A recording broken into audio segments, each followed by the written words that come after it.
క్రీస్తునందు ప్రియమైన దేవుని వర్లారా, మీ అందరికీ వందనాలండి. మరలా చాలా కాలం తర్వాత మీ మధ్యకు సరికొత్త సందేశంతో రావడం జరిగింది. కావున తప్పకుండా పూర్తిగా వినండి, మీ ఆత్మీయ జీవితాన్ని బలపరుచుకోండి. ఇక నుంచి మన ఛానల్లో రెగ్యులర్గా వీడియోలు పెట్టే ప్రయత్నం చేస్తాను. కాబట్టి తప్పకుండా మరి వారానికి 1 లేదా 2 వీడియోలతో మీ ముందుంటాను. ఛానల్ను చెక్ చేస్తూ ఉండండి. మీకు నచ్చిన సందేశాలు ఏవైనా ఉంటే అనేకులకు షేర్ చేయండి, అలాగే లైక్ చేయండి.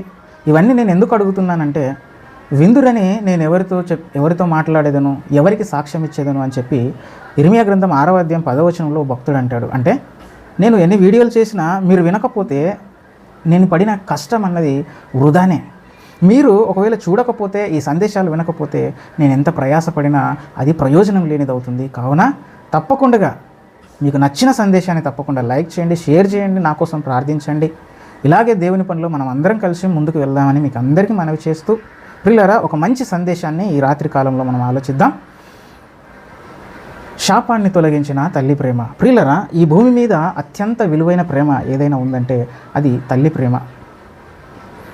ఈరోజు స్వార్థం లేని ప్రేమ, త్యాగంతో కూడిన ప్రేమ, కల్మషం లేని ప్రేమ, ఎప్పుడు పిల్లల బాగు కోరే ప్రేమ ఈ ప్రపంచంలో ఏదైనా ఉందంటే దేవుని ప్రేమ తర్వాత అంత గొప్ప ప్రేమ తల్లి తండ్రిది. వీరి ప్రేమలో ఎలాంటి కల్మషం ఉండదు, స్వార్థం ఉండదు, త్యాగమే ఉంటుంది. ఉదాహరణకి కనుక మనం ఆలోచించగలిగితే కొన్ని సంఘటనలను చూస్తే ప్రియులారా, ఒక తల్లట మరి నేను వార్తలో విన్నాను. ఒక తల్లట మరి తన కొడుకును చదివించడానికి డబ్బులు లేకపోతే ఎలా అని ఆలోచించి ఇరుగు పొరుగు వారిని అడిగినా మరి ఆమెకు అప్పు పుట్టకపోయేసరికి తన కుమారుని ఎలాగైనా సరే గొప్పవాణి చేయాలి, వాడు భవిష్యత్తులో బాగుపడాలన్న ఆలోచన కలిగిన ఆ తల్లి బస్టాండ్కి వెళ్ళిపోయి ఎదురుగా మరి బస్సు వస్తున్నప్పుడు దానికి ఎదురుగా వెళ్ళి దాని కింద పడి చనిపోయిందట. ఎందుకు అలా చేసింది అని ఆరా తీస్తే, తన కుమారునికి తాను చనిపోతే, తాను ఇలాంటి ఆర్టీసీ బస్సు కింద పడి చచ్చిపోతే గవర్నమెంట్ నుంచి డబ్బులు వస్తాయి, ఆ డబ్బులతో నా కుమారుడు చక్కగా చదువుకొని వాడు బాగుపడతాడు అని. అంటే ఇక్కడ తల్లి ప్రేమను మీరు ఆలోచించండి. తన కుమారుని బాగు కోసం, భవిష్యత్తు కోసం తన ప్రాణాలు ఇవ్వడానికి కూడా వెనకాడలేదంటే ఇక ఇలాంటి ప్రేమ ఏ ప్రేయస్లో కనపడుతుంది, ఏ ప్రియుడిలో కనపడుతుంది, ఏ మనిషిలో, అంటే ఎవరిలో కనిపిస్తుంది చెప్పండి, ఒక దేవునిలో తప్ప. అలాగే మరి దేవుడు కూడా తల్లి ప్రేమ గురించి చాలా గొప్పగా మరి ప్రారంభ గ్రంథంలోనే రాయించాడు. మరి మొదటి రాజుల గ్రంథం 3వ అధ్యాయంలో మీరు కనుక చూడగలిగితే మరి సొలొమోను, ద వైజ్ సొలొమోన్ అని చెప్పి ఇప్పటికీ మరి మనం పాఠశాలలో, పిల్లల పుస్తకాల్లో, ఇంగ్లీష్ పాఠ్య పుస్తకాల్లో ఈ పాఠం ముద్రించబడింది.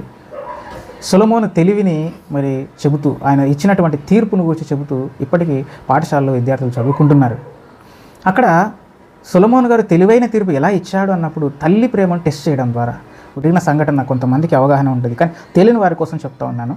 అక్కడ 2 వేశ్యలు ఉంటారు. 2 వేశ్యలు ఒకే రోజు మరి ఒక రోజు గ్యాప్తో 2 డెలివరీ అయ్యారు. అందులో ఒక వేశ్య మరి నిద్రమోక్తులో ఆ యొక్క కుమారుని మీద దొర్లినప్పుడు ఆ బిడ్డ, ఆ పసికందు ఊపిరాడక చచ్చిపోయింది. మధ్యరాత్రి మెలకు వచ్చి పాలిద్దామని చూసినప్పుడు ఆ కుమారుడిలో ఉలుకు పలుకు లేకపోయేసరికి తన ఇంట్లోనే పక్కనే మరి నిద్రిస్తున్నటువంటి 2వ వేశ్య దగ్గరికి వెళ్ళి చనిపోయిన బిడ్డను ఆ తల్లి ఒడిలో పెట్టి అక్కడ పడుకోబెట్టి బ్రతికి ఉన్న బిడ్డను మరి తన దగ్గర పడుకొని పెట్టింది. ఉదయం లేవగానే ఎలాగైనా తల్లులు కదండి, తప్పకుండా నిజంగా చిన్నగా ఉన్నప్పుడు చిన్న పిల్లల్ని, పసిపిల్లలను గుర్తుపట్టడం చాలా కష్టం అండి. బయటి వారైతే తండ్రి సైతం గుర్తుపట్టలేదు, కానీ తల్లికి మాత్రం గుర్తించగలదు. అందుకే హాస్పిటల్లో ట్యాగ్లు వేస్తారనమాట. ఎందుకంటే ఈ పిల్లలు మిస్ అయ్యే అవకాశం ఉంది, అంటే కన్ఫ్యూజ్ అయ్యే అవకాశం ఉంటుంది అని చెప్పి ట్యాగ్లు వేస్తూ ఉంటారు. మరి ఇక్కడ ఏం జరిగింది అన్నప్పుడు, ఎప్పుడైతే ఈ బిడ్డను కోల్పోయినటువంటి ఆ వేశ్య, అవతల వేశ్య మరి బ్రతికున్నటువంటి వేశ్య బిడ్డను తీసుకొని తన చనిపోయిన బిడ్డను అక్కడ పడుకోబెట్టిందో, ఉదయం లేచి ఆ బ్రతికున్నటువంటి ఆ బిడ్డ తల్లి క్షుణ్ణంగా పరిశీలించినప్పుడు ఆ బిడ్డ, చనిపోయిన బిడ్డ తన బిడ్డ కాదని, బ్రతికున్న బిడ్డ తన బిడ్డ అని చెప్పి ఆ యొక్క వేశ్యతో వాగ్వాదానికి దిగింది. ఇద్దరు మాట పెరిగింది. నా బిడ్డ అంటే నా బిడ్డ అని గొడవ పెరిగింది. ఇద్దరు కలిసి రాజుగారి దగ్గరికి వెళ్ళిపోయారు. రాజుగారి దగ్గర కూడా ఎంతసేపు వాదించినప్పటికీ ఆ పంచాయతీ తెగడం లేదు. అప్పుడు రాజుగారు ఒక పని చేశాడు. ఏంటంటే, నాయన అక్కడ పక్కనున్న సైనికునికి ఆజ్ఞాపించి ఆ బిడ్డను ఆ మెట్ల మీద పడుకోబెట్టి 2 ముక్కలు చేసి, ఆ ముక్క ఒక బిడ్డకు, ఒక ముక్క ఇంకో తల్లికి, ఒక ముక్క ఒక తల్లికి, ఇంకో ముక్క ఒక తల్లికి, ఆ 2 ముక్కలు చేసి ఇవ్వు అని అనగానే అప్పుడు నిజమైన తల్లి ఎలా మాట్లాడుతుందో కనుక మనం చూడగలిగితే ప్రియులారా, రాజులు మొదటి గ్రంథము 6వ వచనం, అంతటా బ్రతికి ఉన్న బిడ్డ యొక్క తల్లి తన బిడ్డ విషయమై పేగులు తరుగుకొని పోయినదై అని. అంటే పేగులు తరుగుకొని పోయింది. ఎప్పుడైతే సొలొమోను గారు ఆ బిడ్డను చంపమన్నారో ఆ తల్లి సహించలేకపోయింది, ఆ మాట వినలేకపోయింది. తన బిడ్డ తన పేగును తెంచుకొని తన రక్తాన్ని పంచుకొని పుట్టినటువంటి ఆ పసిబిడ్డ తన కళ్ళ ముందు చనిపోవడానికి ఏ తల్లి తట్టుకోలేదు ప్రియులారా. కాబట్టి పేగులు తరుగుకుపోయిందట, అంటే చాలా బాధపడిపోయింది. అప్పుడు తన బిడ్డను కాదనుకోవడానికి సైతం సిద్ధపడింది. అప్పుడు ఏమంటుందా తల్లి, బిడ్డని ఎంత మాత్రం చంపక దానికే ఇప్పించమని మనవి చేయగా ఆ రెండవ స్త్రీ అది నాదైనను దానిదైనను కాకుండా చెరి సగము చేయమనిను. అప్పుడు వద్దు రాజా, కావాలంటే ఆ బిడ్డను చంపకుండా దానికే ఇచ్చేసేయండి అంటే ఈ తల్లి అంటుంది, లేదు అట కాదు, నాది వద్దు తనకి వద్దు, చంపండి. ఎందుకంటే తన బిడ్డ చనిపోయింది కాబట్టి ఆ బిడ్డ కూడా చచ్చిపోవాలి, దాని బిడ్డ కూడా చచ్చిపోవాలని ఈ వేష యొక్క ఉద్దేశం. కొందరు ఉంటారండి, నాకు దక్కనిది వేరే వారికి దక్కకూడదు, నేను బాగలేనప్పుడు అవతల వాడు కూడా బాగుండకూడదు. ఈ శాడిజం అన్నమాట, ఇది సైకో మనస్తత్వం కొందరు ఉంటుంది. మనం బాగోకపోయినా పర్వాలేదు, అవతలవాడు మాత్రం బాగుపడరాదు, ఇలాంటి మెంటాలిటీ. అందుకే ఇక్కడ నేను అందరి తల్లులు గొప్ప వాళ్ళని చెప్తాను. ఇక్కడ కూడా ఇద్దరు తల్లులు, ఒక మంచి తల్లి కనిపిస్తుంది, ఒక చెడ్డ తల్లి కనిపిస్తుంది. అంటే అలాగని నేను ప్రతి తల్లిని సమర్థించడం లేదు, అందరి తల్లుల ప్రేమ గ్రేట్ అనడం లేదు. ఇప్పుడు ఈ కాలంలో తల్లుల ప్రేమకు కూడా తల్లిదండ్రుల ప్రేమకు కూడా మరి ఏమండి కల్మషం అంటింది. అయినప్పటికీ మంచి తల్లులు ఇప్పటికీ ఉన్నారు, 80% పైగా మంచి తల్లులు ఇప్పటికీ ఉన్నారు. ఇక్కడ ఎప్పుడైతే ఆ బిడ్డను తనకి ఇప్పించమని ఈ తల్లి చెప్పిందో వెంటనే రాజుగారు ఆ బిడ్డను ఆ తల్లికి ఇచ్చేసేయండి అన్నాడు. ఇదే నిజమైన తల్లి అన్నాడు. ఎలా తెలిసింది రాజుగారికి ఆమె నిజమైన తల్లి అని అంటే, తల్లి ప్రేమను పరీక్షించాడు. ఆ తల్లి ప్రేమను మించినటువంటి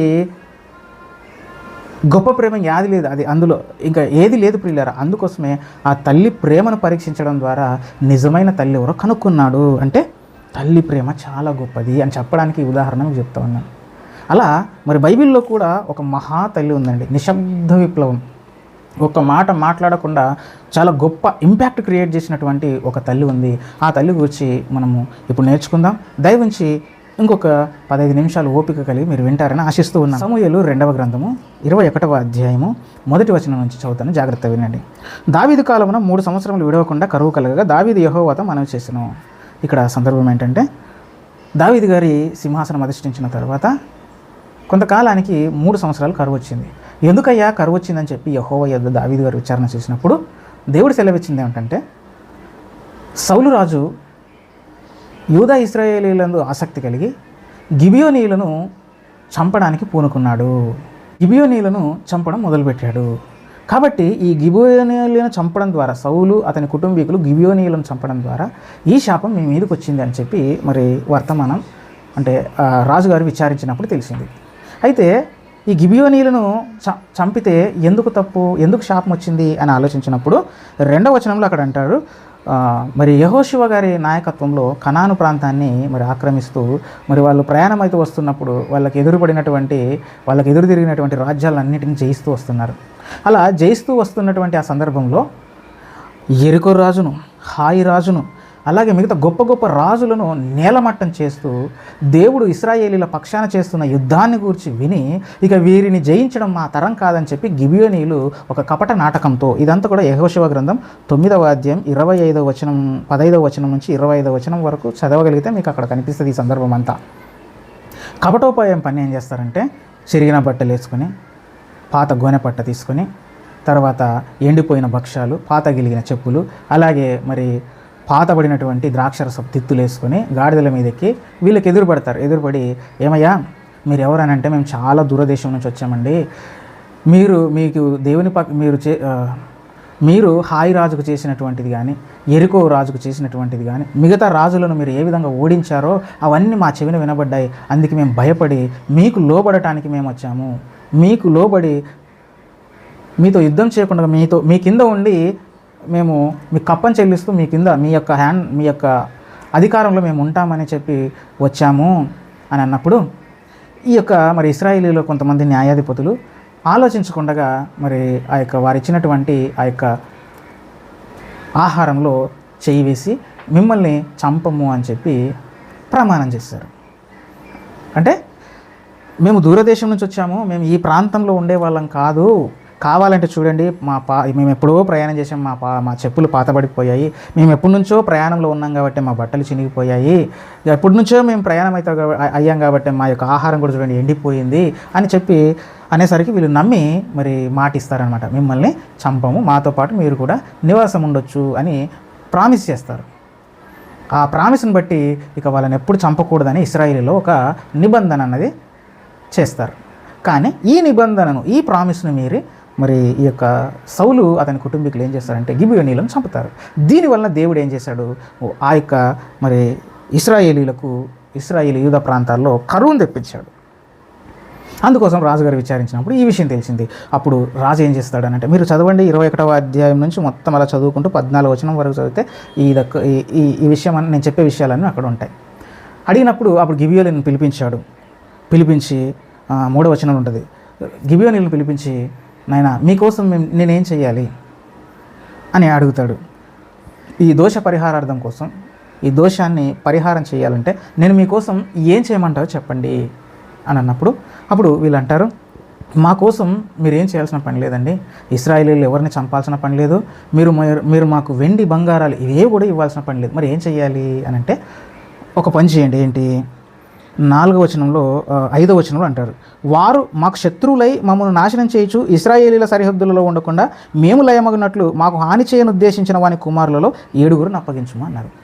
ఏ సౌలు అతని కుటుంబీకులైతే మీరు ప్రమాణం చేసినప్పటికీ, మీ యొక్క పెద్దలు, మీ యొక్క పితరులు మమ్మల్ని చంపమని ఒట్టు పెట్టినప్పటికీ యెహోవా నామంలో ఆ యొక్క ప్రామిస్ను మీరి ఈ సౌలు అతని యొక్క కుటుంబీకులు మమ్మల్ని చంపుతూ వచ్చారు, కాబట్టి ఇశ్రాయేలీల్లో ఎవరిని మేము చంపం, వాళ్ళ తప్పలేదు. అలాగే నీ వెండి బంగారాలు ఇవి కూడా మాకు ఏం అవసరం లేదు, ఆ యొక్క సౌలు కుటుంబీకులలో 7గురిని మాకు అప్పగిస్తే వారిని మేము సౌలు యొక్క గిబియా ప్రాంతానికి, ఆ పట్టణానికి తీసుకెళ్ళి వారిని ఉరి తీస్తాము అన్నారు.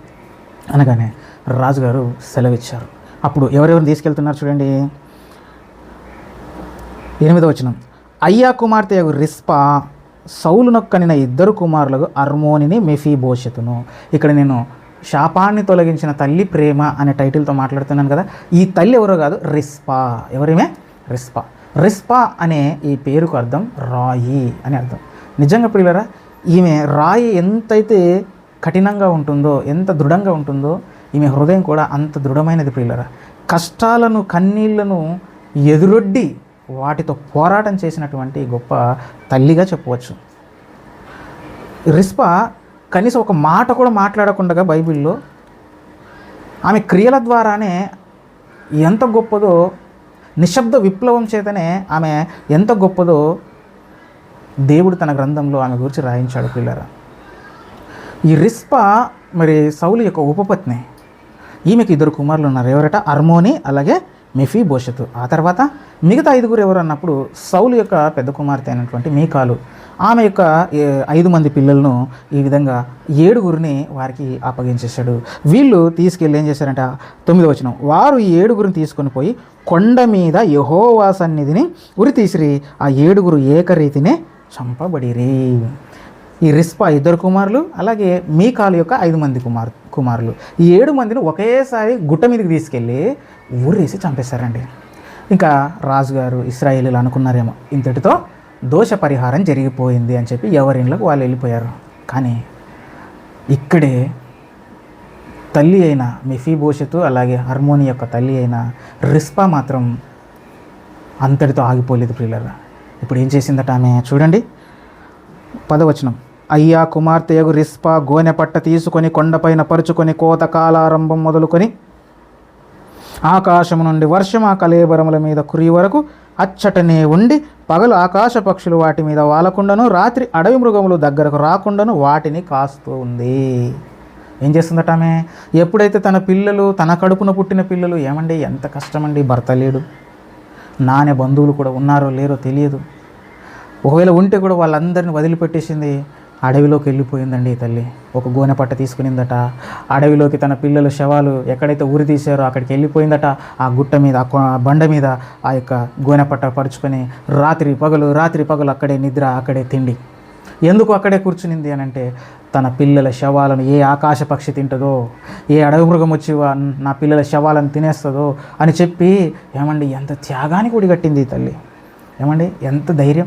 ఒక అడవి మృగం వచ్చిందంటే రాత్రిపూట అడవి మృగాలు తినడానికి వచ్చాయనుకోండి, వాటిని ఏం చేస్తుందట ఈమె, వాటిని బెదరగొట్టి పంపించేస్తుందట. ఒక స్త్రీ ఎంత ధైర్యంగా ఉంది చూడండి. ఈరోజు మన స్త్రీలు ఉంటారు, చిన్న బల్లి వస్తే కెవ్వమని కేకేస్తారు. చిన్న చీమ వచ్చిందంటే కూడా అమ్మో, చిన్న బొద్దింక ఏదైనా పురుగు వచ్చిందంటే కూడా అంత దూరం పరిగెడతారు. ఇక్కడ చూడండి, ఈ తల్లి అడవి మృగాలను తరుముతుందట, రాత్రిపూట అక్కడే పడుకుందట, అది శవాలతో. అంటే ఎంత ధైర్యవంతురాలు చూడండి. మరి ఆమె ఎందుకు అక్కడే కూర్చుంటుంది, అక్కడే పడుకుంటుంది, అక్కడే తింటుంది, ఎందుకు అక్కడే అడవిలో ఉంటుంది అని అంటే తన పిల్లల మీద ఆమెకున్న ప్రేమ ఆమె ఏమైనా చేసేలా చేస్తూ ఉంది. తన పిల్లలు చనిపోయిన ఇలాంటి చావు నా పిల్లలకు రాకూడదు అనుకున్నది ఏమో.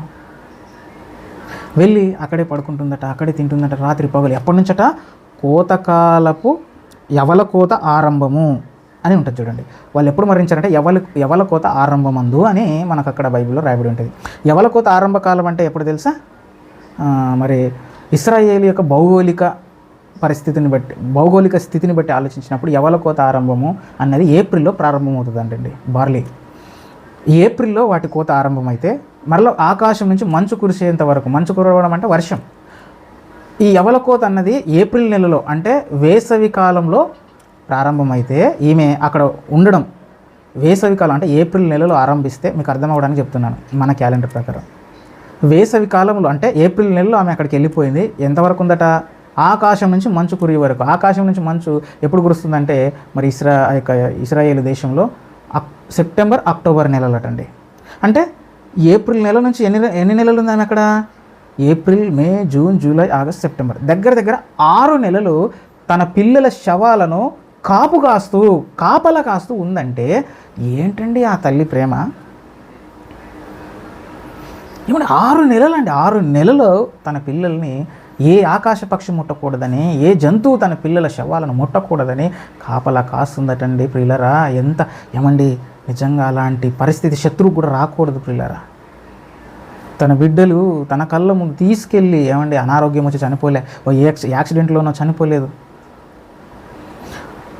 తన భర్త చేసిన తప్పుకు ఏమండి పిల్లల్ని తీసుకెళ్ళి అక్కడ ఏమండి ఆరోగ్యవంతులను తీసుకెళ్ళి తన కళ్ళ ముందే అలా ఊరేసి ఆ పిల్లలు అలా చచ్చిపోతుంటే ఏమండి ఈ తల్లి పీగ ఎంత తరుక్కుపోయింటుందో ఒకసారి ఆలోచించండి ప్రియులరా.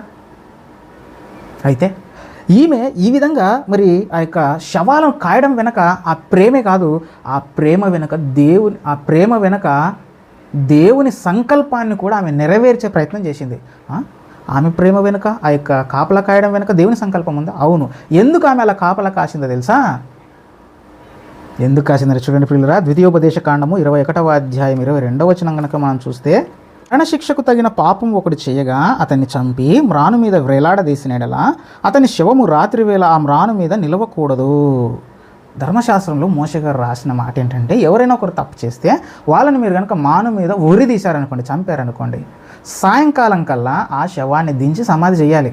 ఇది ధర్మశాస్త్రం ప్రకారం రూల్. అది అతని శవము రాత్రి వేళ మ్రాను మీద నిలవకూడదు. వ్రేలాడదీయబడిన వాడు దేవునికి శాపగ్రస్తుడు కనుక నీ దేవుడైన యెహోవా స్వాస్థ్యముగా నీకిచ్చుచున్న దేశమును నీవు అపవిత్రపరచకుండానట్లు అగత్యముగా ఆ దినమున వానిని పాతి పెట్టవలెను. వాడు శాపగ్రస్తుడు గనక, దేవునికి వాడు శాపగ్రస్తుడు గనక శాపగ్రస్తుడిని అలాగే సాయంకాలం వరకు అంటే రాత్రి వరకు ఆ మ్రాను మీద పెట్టరాదు.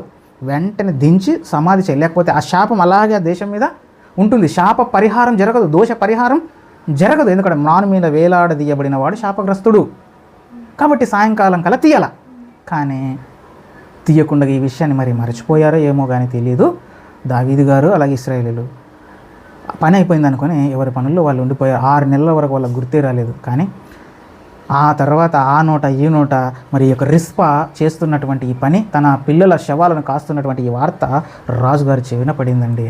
అప్పుడు అర్థమైనట్టుంది, ఓహో ధర్మశాస్త్రం ప్రకారం నిజంగా ఎవరైనా సరే మనము శాపగ్రస్తుని ఒక తప్పు చేసిన వాడిని మాను మీద వేలాడదీస్తే వాడిని సాయంకాలం వరకు పెట్టకూడదు. అలా పెడితే ఆ దేశానికి అది దోషం, ఆ దేశానికి అది శాపం.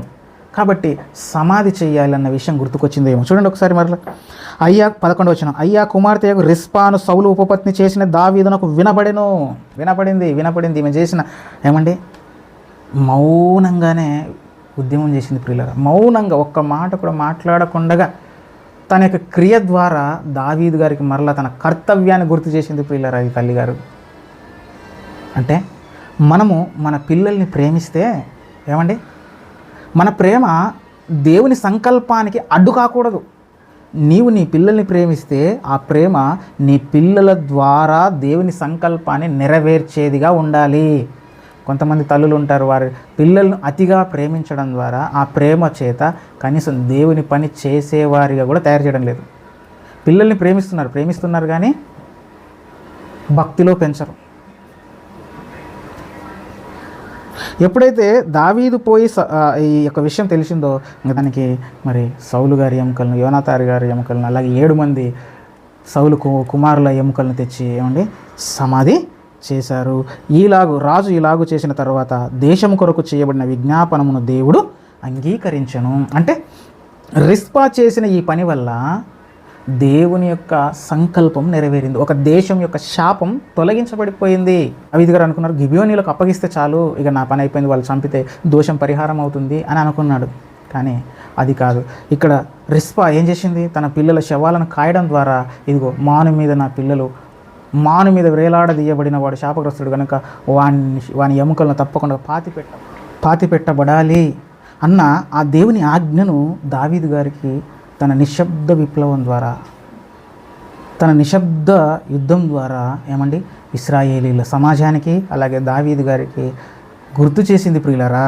అంటే ఆమె చేసినటువంటి ఆ యొక్క త్యాగం లేదా ఆమె తన పిల్లల కోసం పడినటువంటి ఆ ప్రయాస శాపాన్ని తొలగించడానికి అదొక కారణంగా మారిపోయింది. అంటే దేవుడు ఎప్పుడైతే దావీదు గారి మనల్ని ఎప్పుడు విన్నాడు అన్నప్పుడు వారి శవాలను పాతిపెట్టినప్పుడు ఇది గుర్తు చేసింది ఎవరు అని అంటే రిస్పా. అంటే ఆమె తల్లి యొక్క ప్రేమ దేవుని సంకల్పాన్ని నెరవేర్చింది ప్రియులరా. దేవుని సంకల్పాన్ని నెరవేర్చింది, తన పిల్లలను ప్రేమించింది. ఆ ప్రేమ ఆ పిల్లల యొక్క ఏమండి శవాలు పాతిపెట్టబడేలా చేసింది. తద్వారా ఆ దేశానికి మేలు జరిగింది. మరి ఈరోజు నీ ప్రేమ ఎలా ఉంది ప్రియులరా? ఒకసారి ఆలోచించండి. దేవుడు ఏమంటాడు తెలుసా? హెబ్రీ పత్రిక ఒకసారి మనం చదువుకోగలిగితే, హెబ్రీ పత్రిక 12వ అధ్యాయము 6-7 వచనాలు కనుక మనం చూడగలిగితే ప్రియులరా, నా కుమారుడా, ప్రభువు చేయి శిక్షను తృణీకరించకము, ఆయన నిన్ను గద్దించినప్పుడు విసుకకము. ప్రభువు తాను ప్రేమించు వారిని శిక్షించి తాను స్వీకరించు ప్రతి కుమారుని దండించును. అంటే దేవుడట తాను ఎవరిని ప్రేమిస్తే వారిని శిక్షిస్తాడట, తాను కావాలనుకున్న కుమారుణ్ణి ఏం చేస్తాడట? దండిస్తాడట. అంటే దేవుడు ప్రేమిస్తే శిక్షిస్తాడు, దేవుడు ప్రేమిస్తే దండిస్తాడు. ఏ విషయంలో? తప్పుల విషయంలో దండిస్తాడు. అలాగే నువ్వు ఇంకా దేవునిలో బలంగా కావాలని నేను శిక్షిస్తాడు. మరి నీవు ప్రేమిస్తే నీ కుమారుని నువ్వు కూడా ఏం చేయాలి? శిక్షించాలి, దండించాలి. ఏమిట్లో శిక్షించాలి, ఏమిట్లో దండించాలి? తండ్రులారా, మీ పిల్లల కోపం రేపక ప్రభు యొక్క శిక్షలను బోధలను వారిని పెంచుడి. నువ్వు నిజంగా నీ పిల్లల్ని ప్రేమిస్తే గొప్ప ఉద్యోగాలు తెప్పించడం కాదు, తెప్పించండి. గొప్ప చదువులు ఇవ్వడం కాదు, మీరు ప్రేమించారు కాబట్టి ఇవ్వండి. కానీ అంతకంటే ఇంకా గొప్పగా ఏం చేయాలి తెలుసా? నీవు నీ కుమారుని ప్రేమిస్తే ప్రభు యొక్క శిక్షలో బోధలో పెంచాలి. ఇలా పెంచడం ద్వారా ఏం జరుగుతుంది? ద్వారా దేవుడు ప్రారంభంలో తను ఏవైతే కలలు కన్నాడో, తనకు అనేక మంది పిల్లలు కావాలి, వాళ్ళు తన ఎదుట నిర్దోషులు పరిశుద్ధులుగా ఉండాలి అన్న ఆయన ఆకాంక్ష నెరవేర్చాలంటే తల్లిదండ్రులుగా మీరు మీ పిల్లల్ని ప్రేమిస్తే దేవుని సంకల్పం నెరవేరాలి. ఈరోజు యేసుక్రీస్తు వారు కూడా చూడండి, ఈరోజు మన తండ్రి అయిన దేవుడు కూడా చూడండి ఏం చేశాడు? మనల్ని ప్రేమించాడు. దేవుడు లోకమును ఎంతో ప్రేమించాడు. ఎంత ప్రేమించాడు? చాలా చెడ్డవారిని మంచివారిని అందరినీ విరివిగా అమితంగా ప్రేమించాడు. ప్రేమించిన ఆయన ఏం చేశాడు? మనకున్న శాపాన్ని తొలగించడానికి ఆయన ప్రేమ ఏం చేసింది? మన శాపాన్ని తొలగించేలా చేసింది. ఎలా? తన ప్రియ కుమారుడు మరి శాపగ్రస్తునిగా మాను మీద వేలాడబడేలా ఆయన చేయడం ద్వారా మన శాపాన్ని తొలగించాడు. అంటే దేవుడు మనల్ని ప్రేమిస్తే మన శాపం తొలగిపోయింది. అలాగే నీవు నీ పిల్లల్ని ప్రేమిస్తే నీ పిల్లల శాపం తొలగిపోవాలి, నీ పిల్లల పాపం తొలగిపోవాలి, నీ పిల్లలు పవిత్రులుగా మారాలి అని అంటే ప్రభు యొక్క శిక్షల బోధలను పెంచాలి. నీ పిల్లల్ని నిజంగా నువ్వు ప్రేమిస్తే గొప్ప ఉద్యోగం ఇవ్వడం కాదు, ఇవ్వండి. కానీ అది మాత్రమే కాదు. గొప్ప చదువులు చదివించడం కాదు, చదివించండి. అది మాత్రమే కాదు, దేవుని జ్ఞానములో బోధలో కూడా వారిని పెంచే ఆ యొక్క ఇది కూడా అంతే ప్రాధాన్యతగా భావించి నీ పిల్లలను దేవునికి ఉపయోగపడే పాత్రలుగా చెయ్యాలి. ఇదే రిస్పా గారు ఈరోజు మనకు నేర్పుతున్న పాఠం. శాపాన్ని తొలగించిన తల్లి ప్రేమ, ఆమె ప్రేమ, తన కుమారుల ఎడల ఆమెకున్న ప్రేమ ఏమండి కాపలా కాసేలా చేసింది. ఆమె ప్రేమ దేవుని ఆజ్ఞను రాజుకు గుర్తు చేసేలా చేసింది. ఆమె ప్రేమ ఏమండి ఆ దేశానికి పట్టిన శాపాన్నే తొలగించింది. ప్రియులరా, ఈ వాక్యం మీకు నచ్చితే తప్పకుండా షేర్ చేయండి, లైక్ చేయండి. అనేకులకు ఈ మాటలు వినిపిస్తారని ఆశిస్తూ నేను నా కొద్ది మాటలు ముగిస్తున్నాను. అందరికీ వందనములు. Thank you. God bless you.